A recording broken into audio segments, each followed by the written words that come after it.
తెలంగాణ అధ్యయన సమాచారణ కేంద్రం టాస్క్ ఆధ్వర్యంలో నిర్వహించబడుతున్నటువంటి ఈ రౌండ్ టేబుల్ మీటింగ్ కు అధ్యక్షత వహిస్తున్నటువంటి ఒక సోదరులు గౌరవనీయులు డాక్టర్ అర్రోజు శ్రీనివాస్ గారు, అదేవిధంగా ఈ సమావేశంలో ఉన్నటువంటి ఆత్మీయ మిత్రుడు ప్రభుత్వ విప్ డాక్టర్ అద్దంకి దయాకర్ గారు, అదేవిధంగా గురుతుల్యులు వెటరన్ ప్రొఫెసర్ సీతారామారావు గారు, అదేవిధంగా మా అందరికీ స్ఫూర్తిదాత అత్యంత ఆత్మీయుడు Ranganna,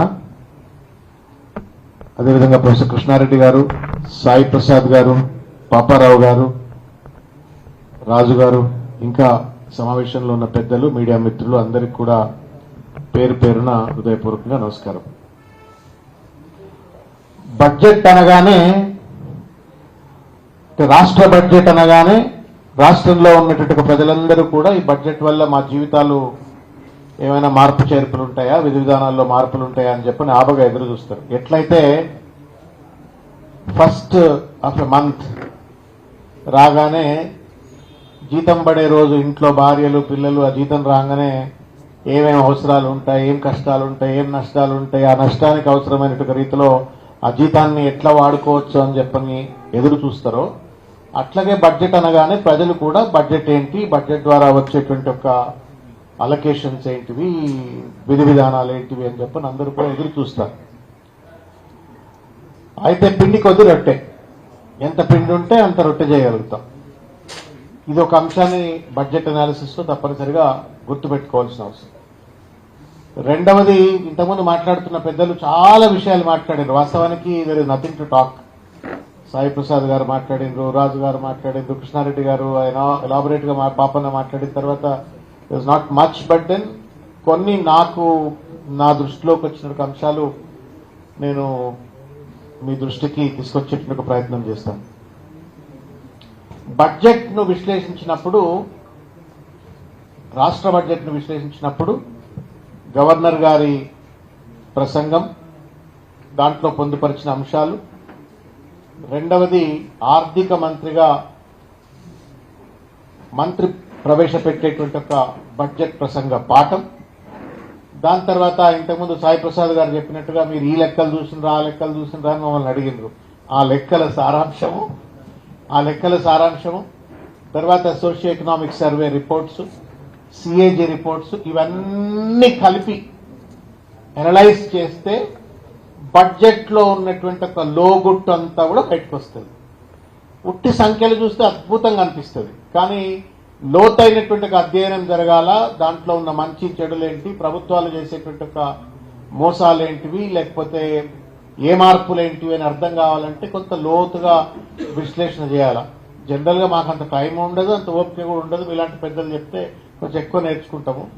but whatever the little research that we have done, అది మీ దృష్టికి తీసుకొచ్చేట ప్రయత్నం చేస్తాం. ఇంకొక అంశం కూడా ఏంటి అంటే, ప్రజలకు అనేక ఆకాంక్షలు ఉంటాయి, ఆస్పిరేషన్స్ ఉంటాయి.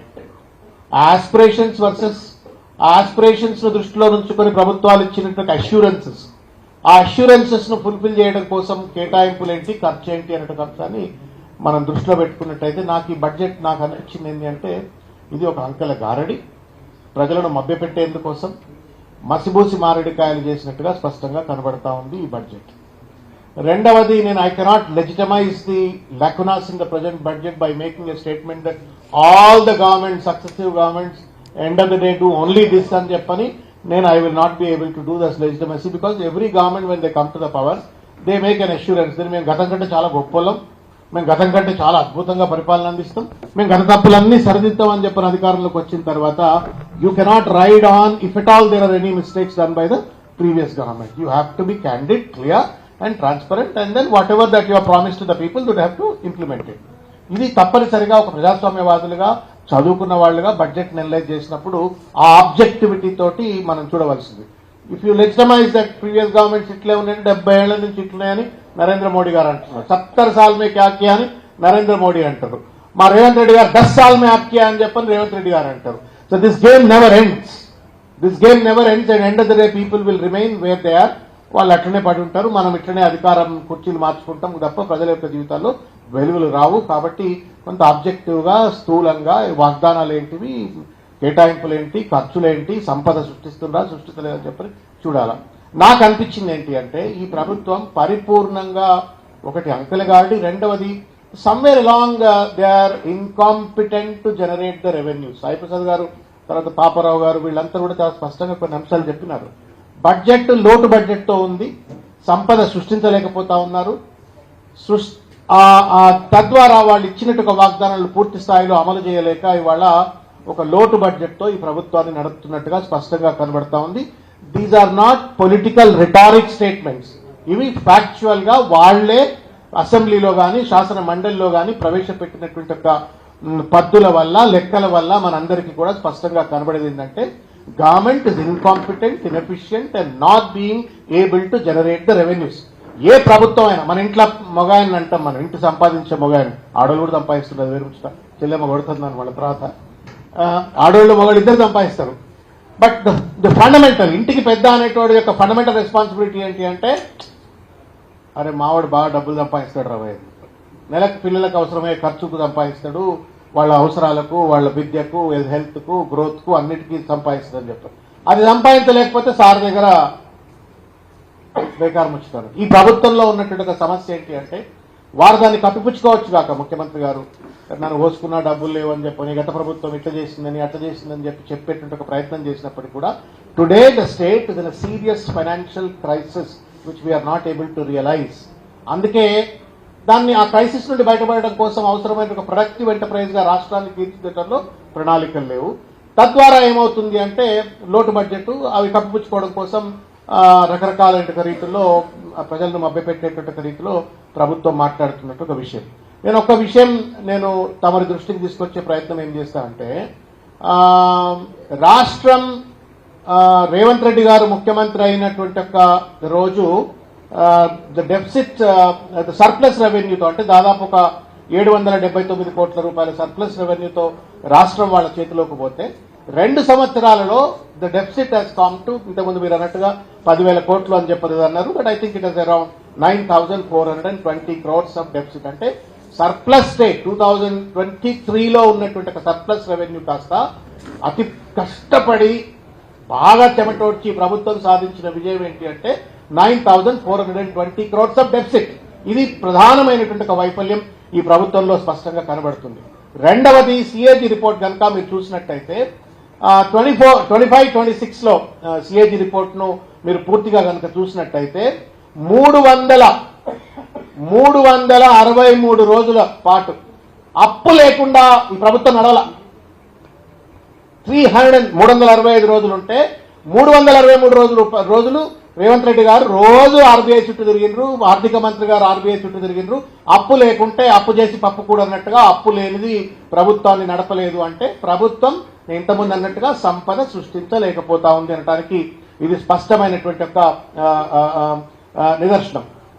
రెండవది ఏంటి అంటే, సరే నేను I don't want to get in to so much of debt. వారు 3,47,000 కోట్లు అప్పు తెచ్చి నేను 3,30,000 కోట్ల రూపాయలు కట్టినా అన్నారు. బట్ వాస్తవానికి వారు కట్టింది 1,67,000 కోట్ల రూపాయలే under the FRBM loans and then government guaranteed loans. But then what corporations have repaid also ఆయన అకౌంట్లు వేసుకొని నేనే కట్టేసినా అని చెప్పని ప్రభుత్వం ప్రజల్ని తప్పుదోవ పట్టించింది. అసెంబ్లీని కూడా బ్రీచ్ ఆఫ్ ప్రివిలేజ్ మాదిరిగా అసెంబ్లీని కూడా తప్పుదోవ పట్టించే ప్రయత్నం చేసినారు. But and the fact of the matter is that this government has breach the FRBM limits. ఇది ఫ్యాక్ట్. FRBM లిమిట్స్ దాటుతూ ఇవాళ అప్పులు చేస్తున్న ఒక పరిస్థితి స్పష్టంగా చూస్తా ఉన్నాం. ఇంకొక ముఖ్యమైనటువంటి ఒక సమాచారం మనం చూడవలసింది ఏంటి అంటే, మనం ఓన్లీ కేటాయింపులు అలొకేషన్స్, రివైజ్డ్ ఎస్టిమేట్స్ చూసి సంతోషపడిపోతే మనం పప్పులో కాలేసినట్టు అవుతాం. అసలు మర్మం ఎక్కడ ఉంటుందా అంటే యాక్చువల్స్. మనకు మనకు వీళ్ళు ఇప్పుడు ప్రభుత్వం దయాకరణ వాళ్ళు ప్రవేశపెట్టిన బడ్జెట్ 24, 25, 26 and 27 3 బడ్జెట్స్ ప్రవేశపెట్టింది. You don't have the data from 25 to 26 actuals data పూర్తి స్థాయిలో లేదు. కొంత లోతుగా సాయిప్రసాద్ గారిని పట్టుకొని కొంత లోతుగా పోతే ఏమైనా దొరుకుతుందో తెలియదు కానీ, but whatever the limited data that is available, if you look at 24-25 data కనుక చూసినట్టయితే in any sector, right from revenue sector to the tax mobilisation to tax collections to the kind of expenditure that they have planned on various sectors maybe it's health, maybe it's education, maybe it's agriculture, maybe it's any welfare, anything that you compare, they have not crossed 60%. In some cases, నేను data చాలా ఉన్నది, మా దాయకరణ మొదలే తక్కువ మాట్లాడని చెప్పింది కాబట్టి నేను కొంత లిమిటెడ్ గా మాట్లాడే ప్రయత్నం చేస్తున్నా. On any sector they are not cross. అది కొంచెం బాధ కలిగించేటువంటి అంశము. నేను ఆ డేటాను కొన్ని రంగాల్లో housing, what was budgeted in 24-25 was 7,903 crores. What was spent is only 413 crores, అంటే -95%. SC/ST OBC వెల్ఫేర్ కోసం 23,000 కోట్ల రూపాయలు కేటాయిస్తే ఖర్చు పెట్టింది 7,420 కోట్లు. అర్బన్ డెవలప్మెంట్ అట్లనే, అట్లా అగ్రికల్చర్ లో అట్లనే రకరకాల రంగాల్లో కూడా ఖర్చు పెట్టలేకపోతున్నారు. అంటే సంపద లేదు చేతిలో లేదు. They are spending on the lopsided priorities like maybe Musi or future city, ఇంటి దగ్గర ఎక్కడైనా ఖర్చు పెడుతుండొచ్చు. ఇది ప్రభుత్వంలో వైఫల్యం. ఇక రెండోది, మనకు ముఖ్యమంత్రి గారు రేవంత్ రెడ్డి గారు ముఖ్యమంత్రి అయిన తర్వాత one of the very significant developments contradicting the Congress parties ideologies that Narendra Modi is my బడేబాయ్ అని చెప్పని అన్నారు. మేము కూడా అనుకున్నాం బడేబాయ్ చోటేబాయ్ ఏమవుతుంది, ఏ పార్టీలు ఉంటాయి. ఇప్పుడు మేము ఇద్దరం కూడా అన్నదమ్ముల లెక్కనే ఉంటాం. ఇప్పుడు మా చెల్లెమ్మ అక్కడే ఉన్నది, మేము అంత ఒక కుటుంబం లెక్కనే ఉంటాం. We may differ ideologically or if not ideologically politically. కానీ ఇవాళ ప్రభుత్వంలో ఉన్నటువంటి ఒక కాంగ్రెస్ సిద్ధాంతాలకు వ్యతిరేకంగా మోడీ బడేబాయ్ అయిన తర్వాత మనం ఏమనుకుంటాం, ముఖ్యమంత్రిగా రాష్ట్రానికి బెనిఫిట్ రావాలని చెప్పని కోరుకుంటాం. If you look at the grant in aid data, అది కనుక చూసినట్టయితే వీళ్ళు targeted what was estimated was 21,000 crores నేను కేంద్ర ప్రభుత్వం తెస్తానంటే వచ్చింది పట్టుమని 7,000 కోట్లు కూడా రాలేదంటే బడేబాయ్ చోటేబాయ్ బంధం అనేటువంటిది తెలంగాణ ప్రజలకు ఉపయోగపడతలేదు. నిర్బంధంగా బరిగీసి ఇవాళ కేంద్రంతో కొట్లాడవలసినటువంటి కాంగ్రెస్ ప్రభుత్వం నరేంద్ర మోడీ గారితో సయోధ్యనా, సరెండరా, లేకపోతే సరైన రీతిలో ప్రశ్నించలేకపోతున్నారా? End of the day the grant in aid లో సీరియస్ డెఫిసిట్ కనబడతా ఉంది. నేను ఇంతకుముందు చెప్పినట్టుగా రెవెన్యూ రిసిప్ట్ లో లోపం ఉంది, ట్యాక్స్ కలెక్షన్స్ లో లోపం ఉంది, గ్రాంట్ ఇన్ ఎయిడ్ లో లోపం ఉంది. ఇక పిండి లేని మరి రేవంత్ రెడ్డి గారు కోసుక తినమనంటే ఏమంటాడు మరిగా? అదే అంటున్నాడు ఆయన. కాబట్టి మనం రేవంత్ రెడ్డి గారిని కోసుక తినమంటున్నాడు, ఏం లేదని చెప్పని స్పేర్ చేస్తామా అంటే మన పుట్టి పగిలిపోతుంది. You have to question it. You have to make the government accountable. అట్లయితేనే మనం బతుకుతాం, మన పిల్లలు బతుకుతారు, మన హెల్త్ సెక్టర్ బతుకుతుంది, మన ఎడ్యుకేషన్ సెక్టర్ బతుకుతుంది. ఇక విషయానికి వస్తే ఎడ్యుకేషన్ విషయంలో చాలా రైతులు, ఫస్ట్ నేను రైతు విషయం మాట్లాడతా. రైతు విషయంలో రైతు భరోసా పూర్తిగా దాన్ని పండబెట్టేసినారు, పూర్తి స్థాయిలో పండబెట్టేసినారు. రైతు భరోసా పండబెట్టేసినారు. దాదాపు 286 మంది రైతులు ఇవాళకి చనిపోయినట్టుగా రాజుగారు, maybe my number is right are wrong, I don't know, but నాకున్న సమాచారం మేరకు అరౌండ్ 286 ఫార్మర్స్ ఆర్ డైడ్. వాళ్లకు మీరు అన్నట్టుగా రైతు బీమా పథకం పూర్తి స్థాయిలో అమలు కావట్లేదు. వాళ్ళకి రావాల్సిన పెన్షన్స్ కానీ లేకపోతే సరైన ఆర్థిక వెసులుబాటు కలగట్లేదు. పంట బీమా పథకం అమలు కావట్లేదు. పంట బోనస్, సన్న బియ్యం అని చెప్పని మెలకబెట్టిండ్రు. రైతు డిక్లరేషన్ మా దాయకర్ గారు మేము ఇద్దరమే కూర్చొని రాసినాం.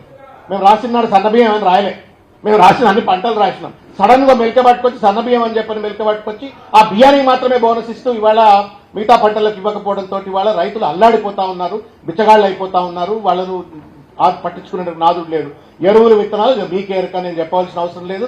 లైన్లలో నిలబడి ఎరువులు తేలేక, విత్తనాలు తేలేక ప్రభుత్వ వైఫల్యంతో ఏ రకంగా ఇబ్బందికి గురవుతున్నారనే ఒక విషయాన్ని, ఈ రకంగా వ్యవసాయ రంగాన్ని పూర్తిగా కూడా తుంగలో దొక్కినట్టు ఒక పరిస్థితి స్పష్టంగా కనబడతా ఉంది. Then this government has not made one single statement in the budget. మనం ఏమనుకుంటాం, బడ్జెట్ లో గవర్నర్ స్పీచ్ కానీ బడ్జెట్ లో కానీ there must be some kind of accountability in the direction. ఎటు తీసుకోబోతున్నాం రాష్ట్రము, ఆస్పిరేషన్స్ వర్సెస్ అష్యూరెన్స్ అని చెప్పని. జాబ్ క్యాలెండర్ అన్నారు, there is no discussion about it. 2 lakh jobs అన్నారు. How is that they are going to provide those number of jobs, create those jobs అనే ఒక విషయం పట్ల చర్చ లేదు. కానీ స్థూలంగా మాత్రమే 67,000 ఉద్యోగాలు ఇచ్చినామన్నారు. అందులో 50,000 ఉద్యోగాలు గత ప్రభుత్వం గుర్తించి రిక్రూట్మెంట్ ప్రాసెస్ మొదలుపెట్టిన దాన్ని వాళ్ళ అకౌంట్ లో వేసుకొని ప్రజలను 2 lakhs అంటే నేను ఏం అజ్యూమ్ చేస్తా, when the Revanth Reddy became the chief minister from that date to till date first year లో 365 రోజులు 2 లక్షల ఉద్యోగాలు ఇస్తారంట. పాత ఉద్యోగాలు కూడా నా అకౌంట్లో వేసుకొని నేను చేసినా అని చెప్పని ప్రజలను మభ్యపెట్టే ప్రయత్నం చేస్తా ఉన్నారు. మా దాయకరణ విద్యార్థి పక్షపాతి, నిరుద్యోగ పక్షపాతి కాబట్టి ముఖ్యమంత్రి గారికి సన్నిహితంగా ఉంటారు, చెప్పాలా అని చెప్పని నేను కోరుకుంటున్నా. ఇది ఇందులో నిరుద్యోగులకు కూడా అన్యాయం జరిగింది. ఇకపోతే ఇక పెన్షనర్స్ విషయం మీరే మాట్లాడినారు. అదైతే వాళ్ళకి పాపం ఆకాశం చూపెట్టిండ్రు. వాళ్ళకి చేతులు అరచేతి వైకుంఠం అంటాం. 4,000 రూపాయలు అన్నారు, 6,000 రూపాయలు అన్నారు, తులం బంగారం అన్నారు, పెళ్లి పోస్ట్పోన్ చేసుకోమన్నారు. ఇట్లా అనేక పథకాలను అనేక రీతుల్లో 420 వాగ్దానాలు, అనేక డిక్లరేషన్ చేసిన తర్వాత వాటి అమలు దిశగా now your 2 years are over, 3 years are over, third budget ఇది. ఇంకా దీని తర్వాత మీకు ఒకటే బడ్జెట్ ఉంటుంది. Last budget is election year budget and then you are gone. You not have money, you have lot of pressures. కాబట్టి నువ్వు ఏం చేసినా ఈ బడ్జెట్ లో చేసి ఉండాలి. కానీ ఈ బడ్జెట్ లో ఇచ్చిన వాగ్దానాల అమల్లో పూర్తి స్థాయిలో కూడా వైఫల్యం స్పష్టంగా కనబడుతున్న ఒక విషయం చూస్తా ఉన్నాం. నేను కొన్ని విషయాలు వీరి దృష్టికి తీసుకొచ్చే ప్రయత్నం చేస్తాను. మైనారిటీ విషయంలో 25-26లో 3,591 కోట్ల రూపాయలు కేటాయిస్తే ఖర్చు పెట్టింది 1,591 కోట్ల రూపాయలు. బీసీ డిక్లరేషన్ ప్రతి సంవత్సరం 20,000 కోట్ల రూపాయలు ఖర్చు పెడతా అని చెప్పానంటే మా దాకరణకే తెలుస్తుంది. I'm sure what they are spending. దాంట్లో ఇచ్చిన వాగ్దానాలు ఎక్కడ తుంగలో దొక్కబడ్డాయో వారికే తెలుసు. ఎస్సీస్ విషయంలో అట్లాగే జరిగింది. తర్వాత ఎస్టీల విషయంలో అట్లా దేంట్లో కూడా 40-50% కంటే ఎక్కువ కూడా దాటకపోతే ఇది ప్రజలను వంచన గురి చేసే బడ్జెట్ గానే గుర్తించవలసి వస్తుంది. నేను the numbers that I'm talking to you about 24-25 the same fate you will see in 26-27 also. ఎందుకు చెప్తా ఉన్నానంటే మీరు జనవరి వరకు సిఏజీ రిపోర్ట్ లో కనుక చూసినట్టయితే జనవరి వరకు రెవెన్యూ రిసిప్ట్స్ 1,00,000 కోట్లే అని చెప్పి చూపెట్టిండ్రు. రెండు నెలల్లోనే 60,000 కోట్లు నేను యాడ్ చేసిన అని చెప్పని మనకు బడ్జెట్ వచ్చేటప్పటికి బడ్జెట్ లో 60,000 కోట్లు అని చెప్పని మంత్రదండం తిప్పినట్టుగా. So that means it rises it out whether the budget is a budget figures budget గా కనబడతా ఉంది. కాబట్టి మనం లోతుగా ఎండ్ ఆఫ్ ద డే గవర్నమెంట్లో ఉన్నోళ్ళు మనోళ్లే, ప్రతిపక్షంలో ఉన్నోళ్ళు కూడా మనోళ్లే, అందరం తెలంగాణ వాళ్ళమే కదా. వాళ్ళు కొట్లాడినా మనం కొట్లాడినా తెలంగాణ అభివృద్ధి కోసమే కొట్లాడతాం. కాబట్టి వాళ్ళు చేసే తప్పులను మనం ఎత్తి చూపెట్టాలా, మనం ఏమైనా తప్పులు చేస్తే వాళ్ళు ఎత్తి చూపెట్టాలా. That is the beauty of democracy. భిన్న ఆలోచనల సంఘర్షణల సమాహారమే ప్రజాస్వామ్యం. తద్వారానే ప్రజల యొక్క ప్రగతి అభివృద్ధి అని చెప్పని అనుకుంటాం మనం. కాబట్టి ప్రభుత్వం బడ్జెట్ లో లోపాలు చేసిందనగానే ఎవరు కోపానికి రావాల్సిన అవసరం లేదు, మా దయాకరణ కూడా బాధపడాల్సిన అవసరం లేదు. I only appeal because is very close to the chief minister. కాబట్టి దీంట్లో ఉన్నట్టు లోటు పాట్లు మన ఆస్పిరేషన్స్ అన్నింటినీ కూడా అర్థం చేసుకుని వారు పెద్దలు ముఖ్యమంత్రి గారికి చెప్పినట్టయితే, బట్టి గారికి చెప్పినట్టయితే కొంత న్యాయం జరుగుతుంది అని చెప్పని నేను ఆకాంక్షిస్తూ నేను చివరిగా ఒక విషయం నేను చెప్పదలుచుకున్నా, 2 విషయాలు చెప్పదలుచుకున్నా. మీరు కృష్ణారెడ్డి గారు you really raise a very interesting topic which is very close to my heart. మేము తెలంగాణ ఉద్యమంలో దయాకర్ గారు మనం అందరం తెలంగాణ ఉద్యమంలో ఉన్నప్పుడు one of the reasons why Andhra people have not left Hyderabad, ఎందుకు హైదరాబాద్ ను అట్ట పట్టుకొని కూర్చొని తెలంగాణ రాకుండా ఎందుకు అడ్డుపడ్డారు అని అంటే హైదరాబాదే.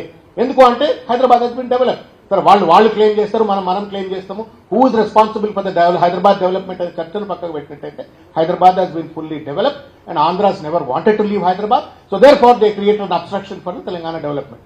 ఇవాళ తెలంగాణ వచ్చిన తర్వాత ఇంకా కూడా క్యాపిటల్ సెంట్రిక్ డెవలప్మెంట్ అనేటువంటి ఒక లోపభూయిష్టమైన ఎకనామిక్ మోడల్ ను ఇవాళ తెలంగాణ మీద రుద్దినట్టయితే తెలంగాణకు శాశ్వతమైన శత్రువుగా నష్టం చేసేటువంటి పరిస్థితి కనబడుతుంది. ఇవాళ ఆంధ్రప్రదేశ్కి పోండి, యూ హ్యావ్ రైట్, అక్కడి నుంచి రండి మీరు. వాళ్ళకి అద్భుతమైన తిరుపతి కనబడుతుంది, నెల్లూరు కనబడుతుంది, తర్వాత విజయవాడ కనబడుతుంది, గుంటూరు కనబడుతుంది, ఇంకా విశాఖపట్నం కనబడుతుంది. ఇట్లా అన్ని పట్టణాలు కనబడతాయి. తెలంగాణ దరిద్రం ఏం పాడో కానీ మనం హైదరాబాద్ తప్ప ఇంకొకటి లేదు. మనము ప్రోగ్రెసివ్ గవర్నమెంట్స్ ఎవరైనా సరే గవర్నమెంట్స్ ఏం చేయాలంటే it is not just Hyderabad. Why can't Karimnagar become Hyderabad, why can't Nizamabad become Hyderabad, why can't Mahabubnagar become Hyderabad, why can't Nalgonda become Hyderabad అని చెప్పని ఒక decentralize governance and administration and development అనేటువంటి ఆలోచన చేయకుండా మొత్తం కేకును కోసినట్టు 3 ముక్కలు కోసి పడేసినట్టు. There is no scientific rationality, there is no economic sanctity, nothing, pure rare అని చెప్పేసి దానికి ఇంతవరకు కూడా ప్యూర్లో ఎంత బడ్జెట్ చేస్తావు, ప్యూర్లో ఎంత బడ్జెట్ చేస్తావు, రేర్లో ఎంత బడ్జెట్ చేస్తావు అని చెప్పని ఇప్పుడు మీరు చెప్పిన 3,24,000 కోట్ల రూపాయల బడ్జెట్ లో what is the contribution from pure rare అని చెప్పని గవర్నమెంట్ హెస్ నో ఐడియా.